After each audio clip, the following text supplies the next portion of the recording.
Where are you? Steve. Steve. That's what I like to see. Sorry, this is come on.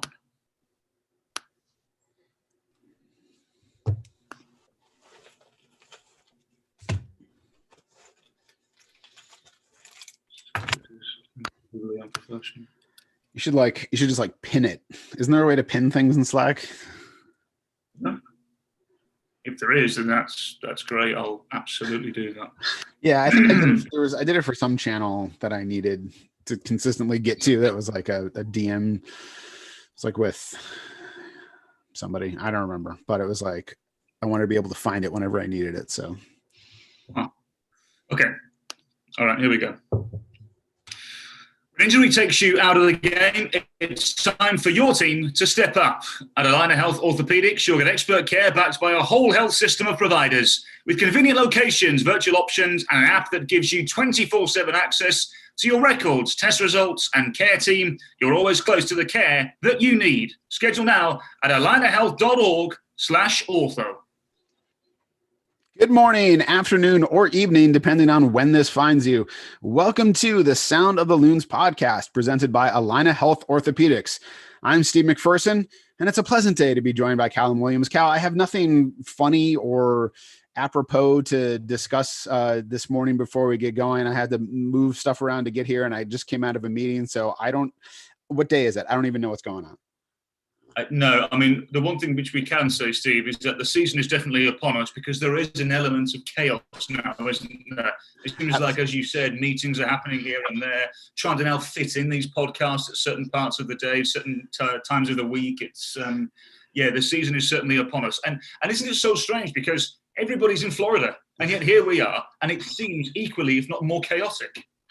Absolutely. I mean, the team has gone out of Florida. There's been some lovely shots. If you follow the team on social media, which you should be, our man Shields is getting some good photos down there. I'm sure it's sunny and lovely. It's pretty lovely up here in Minnesota. It's not too bad out. It's things have turned, it feels like, for the spring. So I'm happy about that. But yeah, the chaos is, oh man, it's really hitting the fan now, and it's just a dead sprint into the start of the season, including the schedule release, which is really probably what we're going to talk about for most of this podcast, which is an exciting moment. It really, again, for me internally, I think production day is sort of the moment that I feel like, okay, this is the start of the season. I think, as I may have said, I started working for the team in 2017, about 2 weeks before the first production day.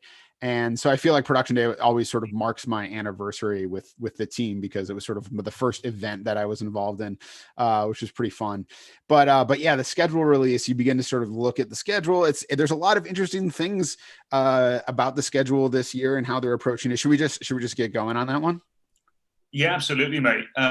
We were fortunate enough to see it a few days before, weren't we? Or at least a day or two before. And the one thing which just I guess baffled me a little bit was I understand that the reason why Minnesota are playing predominantly Western Conference teams. I get that. That's, correct me if I'm wrong, Steve, that's how it works in a lot of other American sports, right? You predominantly play teams in your conference, but there's two random Eastern Conference games, which I don't get at all. And it's not like they are Chicago or Columbus. It's DC, Philadelphia. Yeah.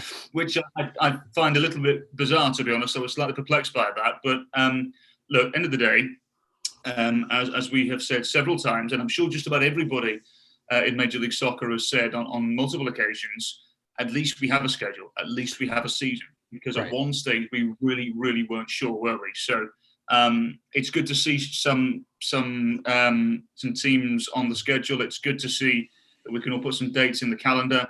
And I think, to be honest, Steve, that the one that we've already talked about in depth in previous podcasts, that everyone's looking forward to is the home opener against RSL, because that is when we will again get a little tiny bit of normality back, because we're going to have some fans in the stadium. And I think we speak for everybody at Minnesota United saying we just can't wait for that moment. Yeah, that's going to be huge. I think you're right that, Cal, the seeing 34 games, I don't even know how many games we ended up playing last year. It was like 20. It was like we played 2 games. No idea. Right. We played 2 games. There was MLS's back, and some of those games counted, but some of them didn't. And then there was like schedule. There was like chunks that it was released in, and we didn't know, what phase. So just the idea of like looking at, okay, this is, obviously things can change, right? We're not out of the woods yet with this pandemic. Things are going well with vaccination, and it's great that people are starting to get vaccinated. It's great that we'll be able to start bringing people back to the stadium. We're still a ways from the end of this, so we don't want to start popping the champagne quite yet, but there is a sense of a light at the end of the tunnel here, and it's nice to see the scheduled out so we can think about like just looking at the fact of like, oh, October, I might know what I'm doing in October, which I didn't for all of last year until it was October. So let's back up a little bit, talk about the schedule overall, and we'll get into Minnesota United's portion of it. A couple notable things: 5 regular season games on ABC, which is the most that MLS has had since 1998 on a major network, which is very exciting. Getting the product out there in front of people is big. Now I know games being on national TV means you don't get to be on those games. So, but what's your feeling about the national, the profile of the league and getting up there on a network like ABC? I mean, it's great for the league, Steve. It really is. And look, personally, yeah, I know what you mean. It's a bummer for me because it means I don't get to do television. But I was just telling our producer Tyson actually that there's a couple of other projects that have popped up for me. So actually, right now, it's actually quite nice to see that I'll get a little bit of a break there. But it's great for the league. It's great to be on ABC on regular television, if you will. You don't need any sports package or subscription or anything really. You can just pop your TV on and there will be Minnesota United. So no, it's great, Steve. It's about time, I think. I think the league, from a numbers point of view, has done better than a couple of other sports, certainly in this region. Over the course of the last few years, it's been steadily growing. And I've always wondered, why isn't Major League Soccer worthy of some airtime on a channel like ABC when, the NHL, but not the NHL at the moment, but, NHL's on main NBC, and the NBA has been on ABC and what have you. And I kind of thought, why wouldn't you just give a time slot to Major League Soccer? So it looks like they've done that. And it's only good for the league, Steve, because it means more advertisement. You can hopefully grab the casuals in who will just be sitting around on a Saturday or Sunday and flick on ABC and, oh, there's a soccer game, right? Okay, who is it? And MLS, oh, it's Americans. Okay, brilliant. And hopefully they come in and they enjoy it. So yeah. It's good. It's good, Steve. National TV is always good for Major League Soccer, regardless of the club and the situation of that club. You can be Seattle or you can be Dallas. It doesn't matter. National television is a very, very good thing. Yeah. And also a nice thing because of the way the schedule was lining up. And I shouldn't say it's just a nice thing. It's obviously been intentional, but a substantial break in June for the FIFA window, which is great. I think it's a fantastic thing. Helps more games be played with the team's top players. So, and we know Minnesota United has had seven players called up recently for international duty, and it's tough to miss those guys. And Adrian has always been a proponent of letting guys go to their national teams. It's a great thing for them. It's a thing that he values as a former player. And so it's important for those guys to go do those things, but it's also tough when it means that they can't play for Minnesota United. So getting, aligning that break is going to be a big deal, Cal. Yeah, absolutely. And look, I completely agree with Adrian as well in with regards to this. When your country calls you up to go and play, you got to go and play for your country. You don't know how many more times that could happen. For some players, it happens over 100 times. For others, it happens 2 or 3 times. So I respect Adrian for doing that because he also knows it does weaken his team as well. Mm-hmm. But the humanitarian point of view there, he's absolutely doing the right thing. And look, it's going to be tough when the likes of Dane St. Clair go on international duty. It's going to be tough when Jan Greguš goes away and Robin Lourdes. But I was saying this the other day, Steve, yesterday, in fact. When you look at the centre of midfield, whilst we're talking about Greguš, the centre of midfield is an area you don't have to worry about for Minnesota United at all.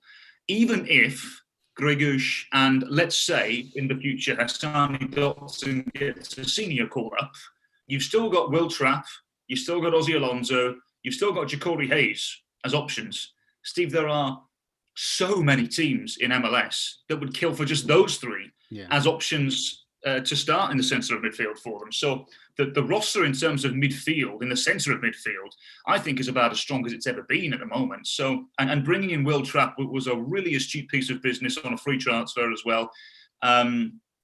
I have no worries about Minnesota United in the centre of midfield, and obviously Reynoso will play ahead as well. So the problem area right now, as everybody is aware, is that they need a replacement for Molino, which has been worked on, and they need a centre forwards or two that are going to be able to put chances away that are inevitably going to come because of the creative ability of Emmanuel Reynoso. So. We'll wait and see. But for me right now, Steve, I think when these players go away on international duty, I'm not too concerned at the moment because Minnesota's roster is really thick and really deep. And as I said, no doubt there are areas that do need one or two more pieces. But as it stands right now, I'm not concerned at all. Yeah, we'll be getting into roster stuff probably a little bit later on in the show, and then also down the road as things sort of fall into place. I think we're not too far from seeing a couple moves happen. So hopefully those things are resolved sooner rather than later, but it's obviously not up to me. Let's another thing. I want to talk a little bit about the whole regional intra-conference versus cross-conference stuff. It's hard to avoid the facts, to avoid this observation. You can't overstate how much the league is betting on Austin FC with the schedule and the way the television deal is going right now. They have 8 nationally televised games. Columbus, who are the reigning champs, have 7. So they have one more nationally televised game than Columbus, who won it all last year. I think Philadelphia, who's the Supporter Shield holders, have only 5 games on national television. So there's a lot of, it's sort of that, like, it feels like Atlanta. They're ready for Austin to be a glamour team. But they start with 7 games on the road also, which is a rough slate before they open their home, their home stadium, the Q2, I believe it's called, which, we'll see more of it later on in the year. And Minnesota is going to see a good amount of Austin this season. But, just quickly, we'll dive into this more as we go into previews.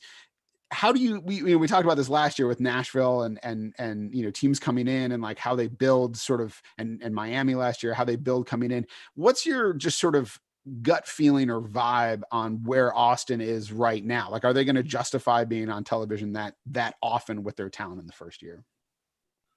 Well, I think they'll be entertaining, Steve, because with any expansion team, it's always difficult in the first year, isn't it? I get the feeling, even though they've done quite well in the recruitment departments, I think they'll concede goals. But also, I think with the front line they have, and 1 or 2 rumors I'm hearing about them adding 1 or 2 others, I think they'll be okay. I think they'll be entertaining.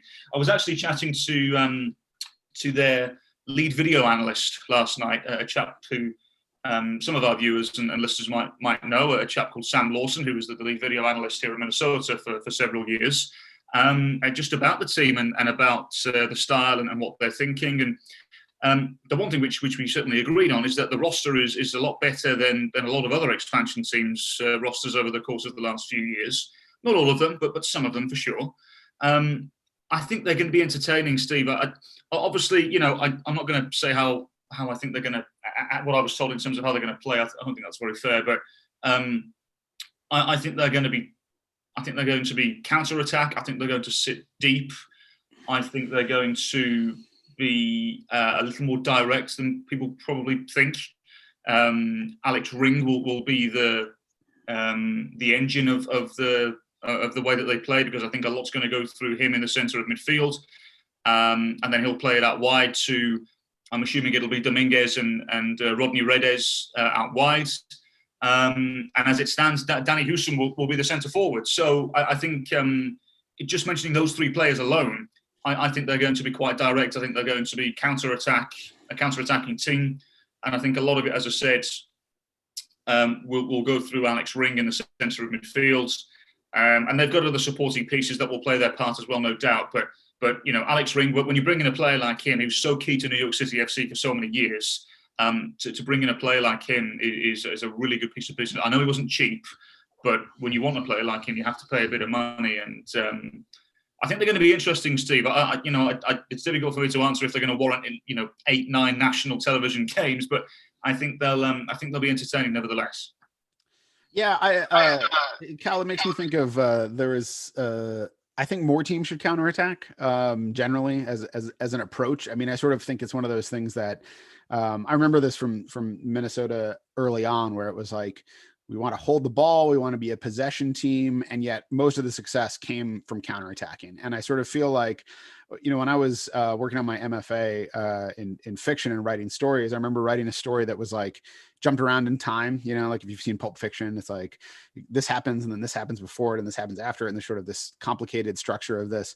And I remember a professor being like, why are you choosing to do this? And I didn't have like a really good reason. And he was like, if you don't have a good reason, just tell the story in chronological order, because that's how we experience things. And I sort of think that's some teams. I mean, you saw Nashville sort of be like, okay, we're going to play counterattack. Like we're going to bunker and then get our chances on the break. It's sort of a very direct. I mean, it's called direct in the sense of you're sending the ball directly into the forwards from the back, but like, it's just, this is sort of simple soccer. Take the simple things maybe in that first season and that expansion season, because like, I think there's just so many variables that teams just can't, not that they don't understand, but that it's just impossible to grasp until you've played a whole season. So take that first season and play counterattacking soccer. I love it, Cal. I love a good counterattack. It's fun on the break. It's fast and it's entertaining. So that's my feeling about Austin. Let's talk a little bit about this sort of regional matches. This is sort of an echo of last season and how in the midst of COVID and obviously that's an ongoing concern that teams are trying to stay sort of a little closer to home, stay within their conferences. More regional matches, fewer cross-conference matches. As you mentioned, that's the way it's been in other leagues at different times. The NBA has divisions, and you play your division opponents more than you play, outside of your division in your conference, and then more than you play the other conference. It used to be in baseball when I was growing up, it was like you never saw the other side, that you never saw the other teams until you played the World Series. Like it was always the National League and the American League, and the American League teams played the American League teams. They brought in cross league games at some point. It's obviously there's sort of two sides. I was looking at, I think on The Athletic, there was an article sort of breaking down the schedule. And one person has said in the comments was like, I hate this. I hate seeing the same team over and over again. This is garbage. Why would I want to do that? And then another person saying, this is great. This is kind of how rivalries work. Like you see the same teams over and over again. And then when you get to the playoffs, there's a little more verve in the matchups because you haven't seen some of these teams so many times. So I don't hate this as a concept. With that said, there's a lot of travel from Minnesota United to the West Coast, while Chicago, Cincinnati, and Columbus are all less than 1,000 miles away. So my pitch here, this is complete speculation. This is not even speculation. This is just like, I was looking at a map and I'm thinking about this. Here's my idea from MLS. 2 conferences, 4 divisions, 2 within each.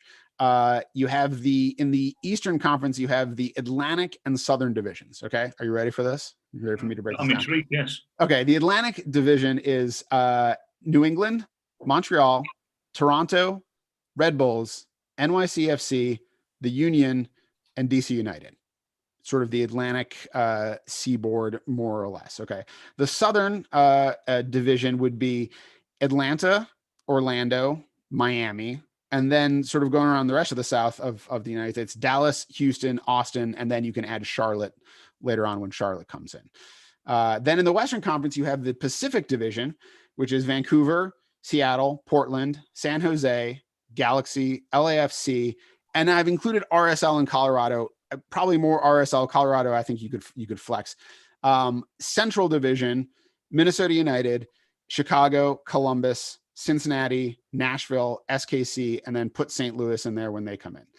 Now you could maybe move Nashville to the Southern if you wanted to like align it that way, because it sort of sits on that. And Colorado could maybe go to the Central, because the Pacific right now has 8 teams, I think, when every other section has 7 teams.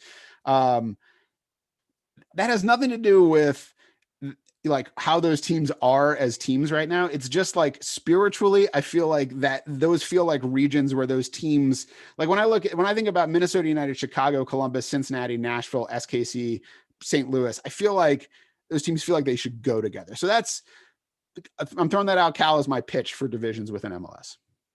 I think it would work. I think also as well, there is something to be said about playing the same teams over and over again. And then, as you mentioned, Steve, going into the postseason, playing teams that you haven't necessarily seen as much, I think that would add extra emphasis to the playoffs.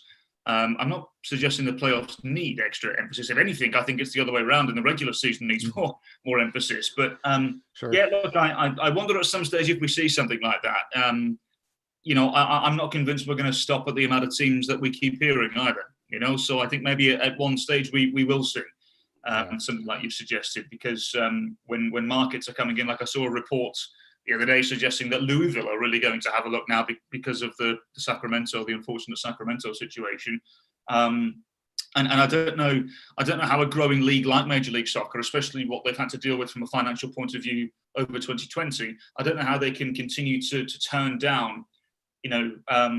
It's getting to be upwards of $400 million expansion fees now. I don't know how anybody can turn that down right now. So we'll see. I'm slightly concerned in that aspect, Steve, because at what point does it become about quantity as opposed to quality? But we'll wait and see. This is reckless speculation, so we'll just lay off, shall we? If we're about anything gets down to the Loons, it's a reckless speculation. We're going to get into Minnesota's schedule in a second here. First, when injury takes you out of the game, it's time for your team to step up. At Allina Health Orthopedics, you'll get expert care backed by a whole health system of providers. With convenient locations, virtual options, and an app that gives you 24/7 access to your records, test results, and care team, you're always close to the care you need.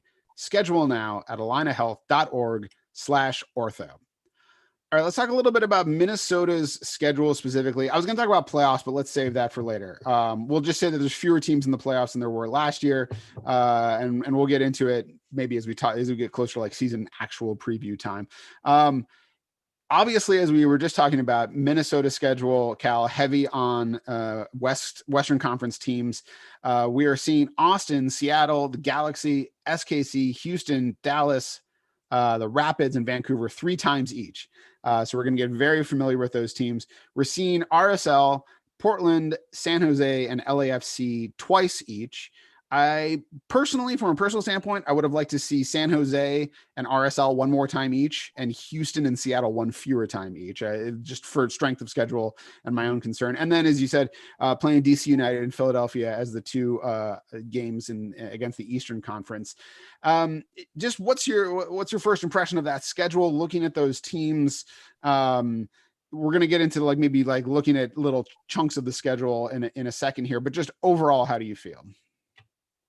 Overall, I think just excited, Steve, just because, as we said earlier on, it's just great to have a schedule. I think more than anything, the one thing I'm looking forward to, hopefully, as you mentioned earlier on, as the vaccines continue to roll out, is having a real home field advantage again, because 2019 was fantastic for Minnesota at home, wasn't it? Was it just one loss at home at Allianz Field, in Major League Soccer? So I genuinely think our fans do give a real home advantage, and that obviously, for obvious reasons, was lacking last year. But there's some teams that I think will come in and will cause problems. The one thing now, Steve, I'm starting to wonder, because I saw this happen in previous years covering the league. People now come to Allianz Field and they expect a game. They expect to be high pressed. They expect to not necessarily not have a ton of the ball, but they certainly expect to be under pressure consistently throughout the 90 minutes. I wonder, does that now mean, will teams drop back a little bit? Will teams have 2 holding midfielders? Will they limit the way that the fullbacks go forwards? Will they play a little more direct? Will they play a target man centre forward? Will they come to Allianz Field and just look to suppress Minnesota from a creativity point of view? Will they look to frustrate?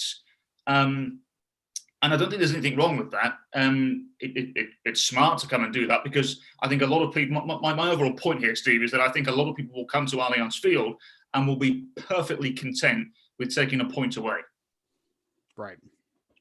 Yeah, that makes sense. I mean, it's a thing we've talked about, you know, for a while. I think that towards the end of 2019, the first season at Allianz Field, we talked about, you know, our team's going to bunker more as they come into Allianz Field. And then last year was such an aberration as far as, you know, the schedule and how things work, that I don't think we really got to see. It's going to look like a blip in the evolution of how teams play at Allianz Field. In the, you know, that second year was so odd. It will be interesting to see. I think that, you know, I was listening to the Extra Time podcast with Andrew Wiebe and those guys, and for the Minnesota preview, that, you know, they sort of pegged Minnesota as a top 3 team in the Western Conference at this point, alongside, you know, Seattle, SKC. LAFC is a bit of a wild card. Again, not a very good year last year, but you expect Carlos Vela to be back. That always gives you a shot. So, you know, again, it's like you're looking at these matchups and you're thinking that, you know, maybe Portland is up there as well. Minnesota United can. So who are you playing the most, and who can you take points off of? You know, I think that, I feel like Houston, man, the real wild cards to me are the matching up 3 times against Houston, Dallas, the Rapids, and Vancouver, because Vancouver obviously not very good last year. I expect them to be better, because you got to be better than that. Rapids, a team sort of that was on the rise, but also came into Allianz Field in the playoffs and lost, you know, 3-0. So Dallas, again, a team that I feel like Minnesota has done well against at Allianz Field, not so well against, you know, at Toyota Center. Houston, again, Minnesota plays them well in Allianz Field. It's very tough to go to Houston in the summer, which is one of the reasons I would rather see fewer games against Houston away, especially. So, you know, it's like, I think I guess we'll get into it more as we think about like what the, you know, as the season preview really comes up, as season preview season really happens. And we think about, I always like to think about like, what is the good team? What is the team you expect to be good that's just going to fall completely off? And what is the team you don't expect anything from, who's going to be much better than you expected? Do you have any early ideas about what either of those categories? Possibly, but I'm going to reserve judgment for the time being, Steve, because, and let me tell you why, because I did this the other day, one evening. I went through, because this is just how obsessed I am with this sport and this league, I went through every single team and looked at the roster and sort of did my own predicted starting 11 really at the moment. And I honestly, Steve, there's a handful of teams that I think if you said right now the season will start this weekend, there's a handful of teams I think that would be okay with it and would go with it. I think of Orlando, I think of Montreal. I think the Sounders just about maybe would be okay with it, possibly into Miami. But the majority of teams in MLS, the rosters aren't ready. And it's because of the way that the season is starting, the uncertainty about whether we're going to have a season or not at one stage, and then also because of the transfer windows being mixed up this year. You know, there's so many people I don't think realize that it's been so difficult to get players across from Europe because of the way the transfer windows have worked this year, meaning that the MLS window was open at a certain time as opposed to the European window. The European teams don't want to sell because their windows are closed and they can't replace the players that are outgoing. And I think that's really, really tampered with a lot of plans in Major League Soccer this year. No doubt there's other areas they can go, and South America is a big one. That there will be some players arriving into the league, I think, from South America over the course of the next few weeks. And I think it's just really intriguing, Steve, like looking around and looking at the rosters. For example, I looked at, who was I looking at? I was looking at Houston. You brought up Houston. Houston aren't ready. There's no way they're ready. Yeah. Minnesota, I think Minnesota could start and be okay, but the team's not ready. The starting 11's not ready. There's still multiple players to add. Kansas City, I think they'd be okay with it, but still, there's a few other pieces that they need to bring. Toronto aren't ready. No way. Yeah. So Vancouver are nowhere near ready. So it's really interesting, Steve, to see where teams are at this point. And I think there's a lot of work to be done over the course of the next, 3 or 4 weeks before the season starts. Mm-hmm. I think we're going to see a lot of players coming into the league over that time period for sure. Yeah. Let's look at that early stretch kind of for Minnesota United. There's sort of two stretches I wanted to highlight. I think that the season opener, Cal, at Seattle is probably one of the toughest games you're going to get for the team heading up to that first break that happens in June. The first set of opponents you're facing Real Salt Lake in the home opener. And again, I think, as we've said multiple times on this podcast, I favor Minnesota United in just about any matchup at Allianz Field. So Real Salt Lake at Allianz Field, Austin FC come in at Allianz Field. It's great to catch an expansion team in the first couple games at home. Going to Colorado to face the Rapids next, which I don't hate. Home to the Vancouver Whitecaps, which is great. Home to FC Dallas, which is good. Going away to Real Salt Lake, and then going away to Real Salt Lake, and then the break happens. So you've got Seattle, tough sledding. RSL, Austin, Colorado, Vancouver, and Dallas, and then RSL again before you get that first break. That's not too bad. That's not too bad of a way to start the season. Obviously going away to Real Salt Lake is always a little tough, but I don't hate it. Again, for a team that's still sort of coming together, and we believe there are going to be additions before the season actually starts. But as always, we've talked about maybe the summer transfer window sees even more additions. I don't hate that early stretch of games for Minnesota United. No, not at all, Steve. You mentioned obviously Austin, which will be an interesting one. I actually think Colorado are one of the teams that are set. I'd be surprised if I'm sure they may make one more addition, but they are one of the ones that I think, okay, they're probably set now. They've got their identity. That'll be tough, tougher than people realize, I think. But like you said, Steve, with the way that Minnesota United are, and with the bodies that are hopefully going to be coming in, I would just fancy them right now. I agree with you. You said that the chaps at the MLS office had said that they fancy Minnesota to be a top 3 Western Conference team. I don't have any issue with that at all. Mm-hmm. And here's the thing as well. They're probably saying that, Steve, without knowing what's coming. They're probably saying that without realizing that, look, actually, there's still a lot more to come. And this is the thing as well, Steve. I was doing a piece on on a radio station yesterday about last season and how cruel it was the way that Minnesota fell at the final hurdle and what have you. Minnesota got to the Western Conference final last year, especially in that final third of the season, without playing a real recognizable centre forward. Mm-hmm. Imagine now if Minnesota have 2 or 3 recognizable centre forwards of some caliber as well. I just think the only way forward for this team is up. That the only way they can go is up. And like I said, I think once they get the replacement in for Molino, once they get a centre forward or 2 in, I think the roster's complete. I think they'll be good to go. And providing people stay away from injuries, I absolutely would have Minnesota in the top 3 in the Western Conference this year. Yeah, I would agree, Cal. I think that injuries is always a thing that can change the entire tenor of a season very quickly. But yeah, I think that, and again, looking at the strength of schedule overall, I haven't seen any strength of schedule analyses. I'm sure they will be coming out as everything is figured out. To me, the most difficult stretch that I see ahead of the team is from August 28th to September 15th. They are away to Houston, away to Seattle again, and away to SKC. Starting with that away game to Houston at the end of August, it's going to be a brutal game. And then it's really hard to go to Seattle, and it's really hard to go to Children's Mercy Park. Yeah. That's going to be, hopefully by that point, you're getting into, that's sort of like the meat of the season. And then it looks pretty good after that. That could be a little bit of a rough patch, I think. Yeah, that's a really, really tough trio of away games, that is, Steve. Look, Houston, as we said, look, they're not ready yet, but once they get the pieces in that they're after, they're going to be difficult to beat at that stadium. The Sounders are the Sounders, right? They're going to be there or thereabouts. That they are just perennial Western Conference competitors. And apart from one blip a couple of years ago, so are Sporting Kansas City as well. Pulido, I think once they get a full season out of him, I think he's going to score a load of goals this year. I'm interested to see what they do because Felipe Gutierrez has gone. I wonder if they're going to replace him. But again, looking at their roster,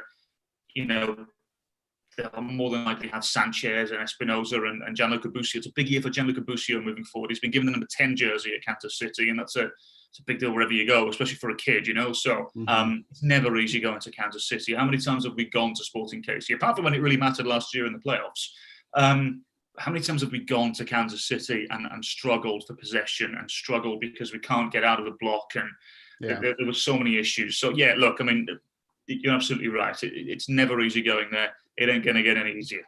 Yeah, I think in the playoffs, I mean, it was a tremendous victory, obviously, at SKC. I think that given the moment, it was really Minnesota rising to that need to get through that game. I think that in the middle of a regular season, it's going to be hard, especially coming off two tough games. Again, Houston, it's almost like the opponent is Houston itself, not even the Dynamo, So like, obviously, like you said, they've got a ways to go to get it together, but it's just really tough to go and play soccer in Houston. Like, basically everybody you talk to is just like, you're just sweating immediately, and it's super unpleasant. Last thing I wanted to touch on, because we can't let it go unremarked, Hassani Dotson's tremendous success with the U23 national team, doing it out there. It's fantastic to see him. I didn't even recognize him because he's got a little beard. His hair is a little different. So at first I didn't realize who he was. It's great to see him succeeding. Obviously he's being used a little bit more forward. Obviously he's getting into the box there and getting in there and scoring goals, which we've seen him obviously score goals for Minnesota United. How do you sort of assess this great run he's had with the U23 team? Yeah, it's been great, Steve. I think it shows his importance that he started the first game. He came off the bench against, and I say this with all due respect, what many would consider to be the weaker opponent in the group, and then came back in for the big game against Mexico, which I know it's again, it didn't really matter in terms of the standings in the tournament, but it does matter because it's Mexico. And the fact that he came in and started and did ever so well, I hope the knock that he received isn't too bad. I haven't heard anything, but yeah, look, I mean, the two goals that he scored in the second game were really, really well taken. When the ball sort of dropped nicely for him on the edge of the box, he was able to hit across the ball to go into the bottom corner as well. He could very easily approach it straight on, and it might have gone to the left of the goalkeeper to his right, and it might have been a bit more difficult. It might have hit a crowd of players, It's a really good finish amongst a plethora of bodies. And the second finish, Steve, is really, really good because he's got the presence of mind. When the ball comes to him, so many players would take the touch with their left foot and go back to the edge of the box, but actually he just allows it to come across his body. Then he takes the touch to accelerate away and go back across the goalkeeper. Tremendous finish. I've said countless amounts of times, Steve, Hassani Dotson is a very, very good player. And at 23, I think he's got such a tremendous future ahead of him. I'm not going to put him in the bracket and say that he's the next sort of Tyler Adams or whatever. But my point is, when I've said this in the past, I can certainly see him being a part of that conversation in terms of the next group moving across to Germany or to Europe somewhere, And when I say Europe, I mean one of the top 5 divisions. I'm not suggesting he's going to go and play Norway or Denmark, but sure. With all due respect to those leagues, that's not where Hassani Dotson's going to go. And I think it's okay I think Major League Soccer has to be comfortable with this. Minnesota United have to be comfortable with this. MLS is a fantastic league and is growing year by year in stature and reputation, in quality, in every single avenue Major League Soccer is growing. And it is, Steve, it is going to be one of the better leagues in the world at some stage in our life. It is. But right now, where it is, it's a selling league, and that's okay. It's okay to identify as a selling league. When the money comes in for the players, you can go and reinvest it. And with the reputation the league now has, you can really go and reinvest it. You can go down to South America and get an Emmanuel Reynoso. You can go across to Europe and pinch players that are doing really well in France, So I think it's fine, Steve. I really, really believe that Hassani Dotson's got a really, really bright future ahead of him. And whilst it will be unfortunate, I don't think it's with Minnesota United. I do think when he's in his prime, he's going to be playing over in one of the top 5 leagues in Europe. And just because of the way that the German Bundesliga has set itself up, it wouldn't surprise me if he went to somewhere like, and I'm just going to blurt out some names now, like Mainz or an Eintracht Frankfurt or FC Nuremberg, FC Köln, someone like that, that is, a mid-table Bundesliga team, maybe a Bundesliga 2 team that's going to come up into the Bundesliga. It wouldn't surprise me if that's the sort of move that he makes, and he plays regularly. And again, I'm not suggesting he's as good as a Weston McKennie or a Tyler Adams, but my point is that he will again be a part of this crop of young Americans that have made the jump from the USA to, I expect it to be Germany, as I said, because of the way that they tend to operate at the moment and the amount of scouts they have over here looking at games consistently. I think Hassani Dotson's going to be in that next bracket for sure.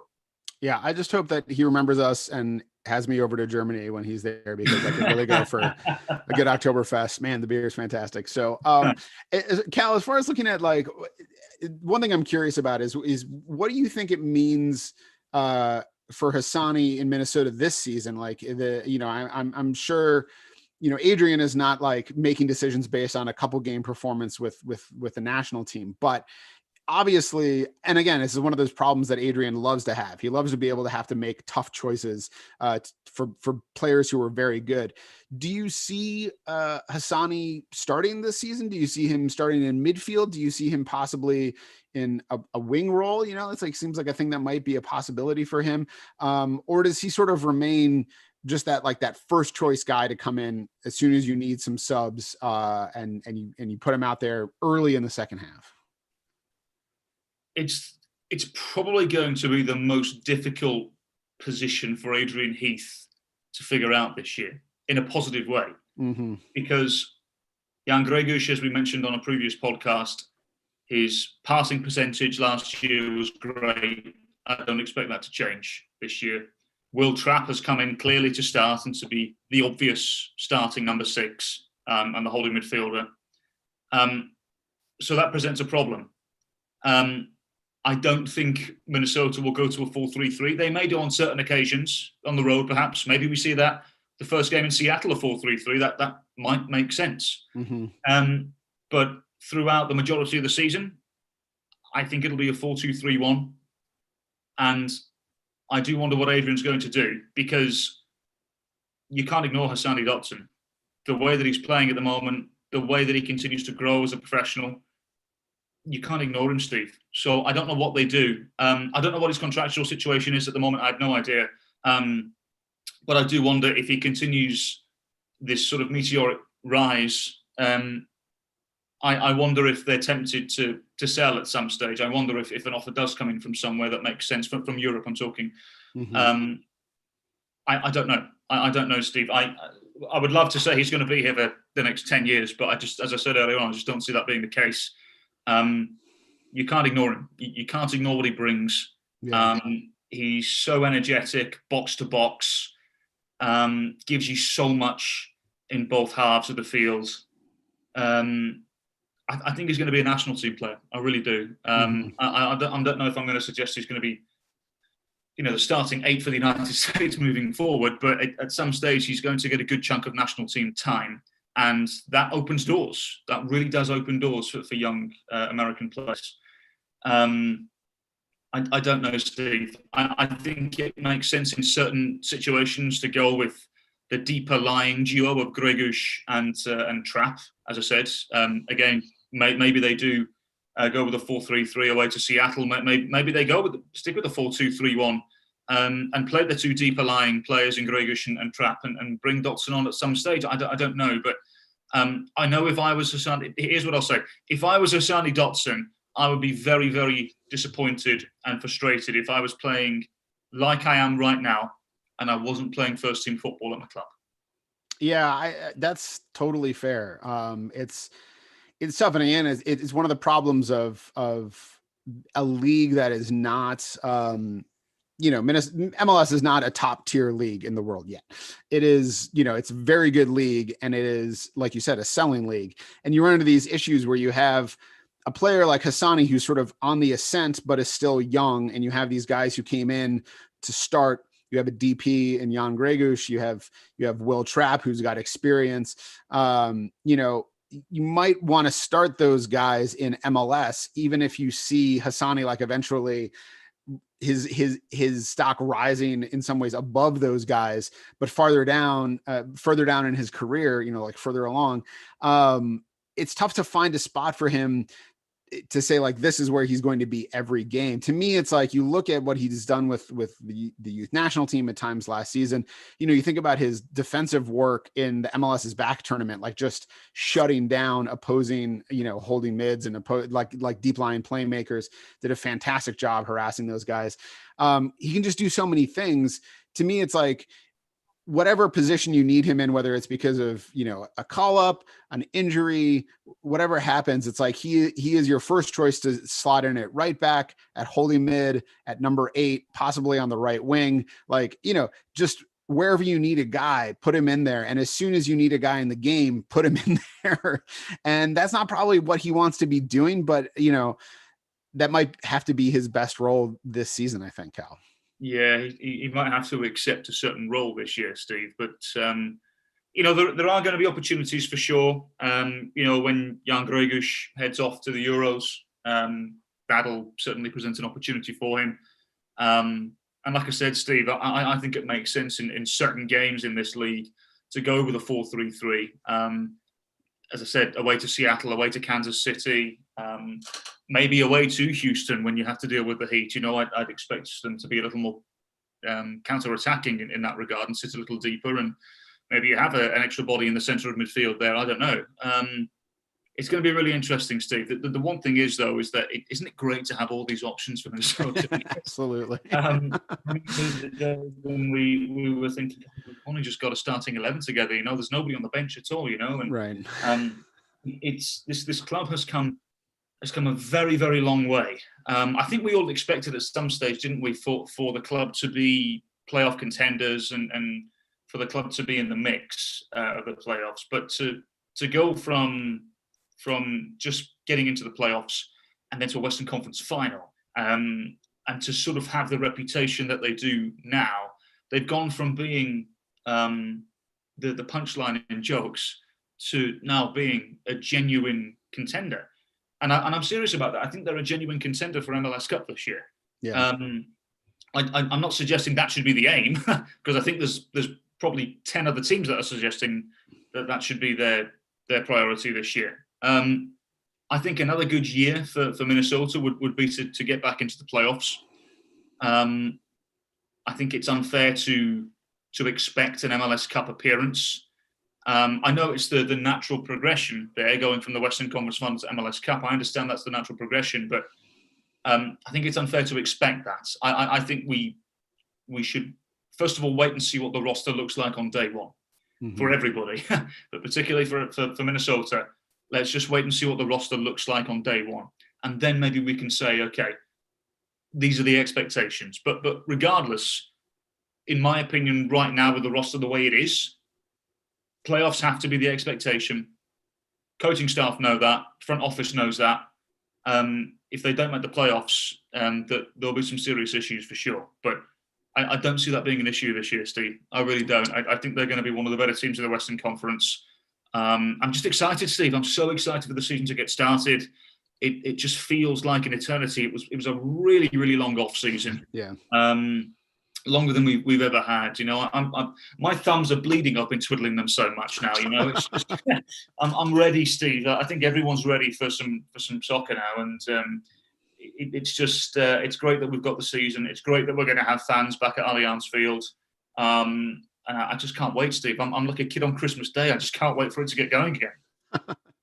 Absolutely. Well, we'll have a lot to talk about coming up with, the roster and sort of previewing the season, so everybody can stay tuned for that. In the meantime, thanks for joining us for the 136th Sound of the Loons podcast, presented by Allina Health Orthopedics.